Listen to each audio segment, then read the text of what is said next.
2012 წელს სპორტის, განათლებისა და კულტურის სფეროებში განსახორციელებელი მასშტაბური პროექტები, პრიორიტეტები და სიახლეები.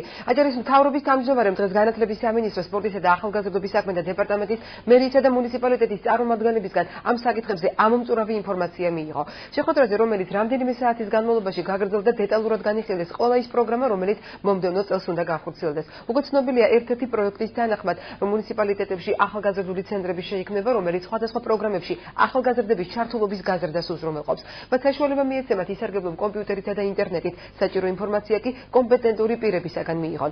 ამავე ცენტრებში შესაძლებელი იქნება სადისკუსიო კლუბის ამოქმედება და ტრენინგების ჩატარება. სპორტისა და ახალგაზრდობის საქმეთა დეპარტამენტს უკვე დაგეგმილი აქვს კულტურული გასართობი და სპორტული ღონისძიებები, რომლებიც მთელი წლის განმავლობაში ეტაპობრივად განხორციელდება. შეხვედრას ქალაქის მერი, საკრებულოს თავმჯდომარე და მუნიციპალიტეტის წარმომადგენლებიც ესწრებოდნენ.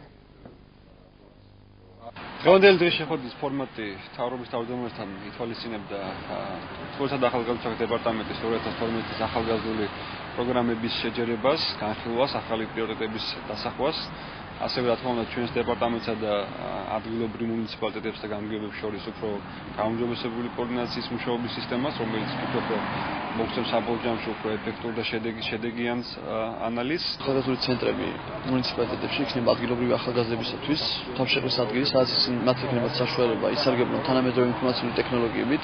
ახალგაზრდული ცენტრები აღჭურვილი უნდა იყოს კომპიუტერებით, ინტერნეტით, რომელიც სადაც ნებისმიერ ახალგაზრდას შეიძლება მივიდეს, მოიპოვოს ინფორმაცია თავისთვის საჭირო საკითხთან დაკავშირებით. ეს იქნება ადგილი, სადაც ახალგაზრდები ხოლოში, შვახებში, ხელვაჩაურში, ქედაში, ქობულეთში შესაძლებელია რომ ჩაატარონ სადისკუსიო დებატ კლუბების ფორმატის შეხვედრები, ჩაატარონ ვორქშოპები, სემინარები, ტრენინგები.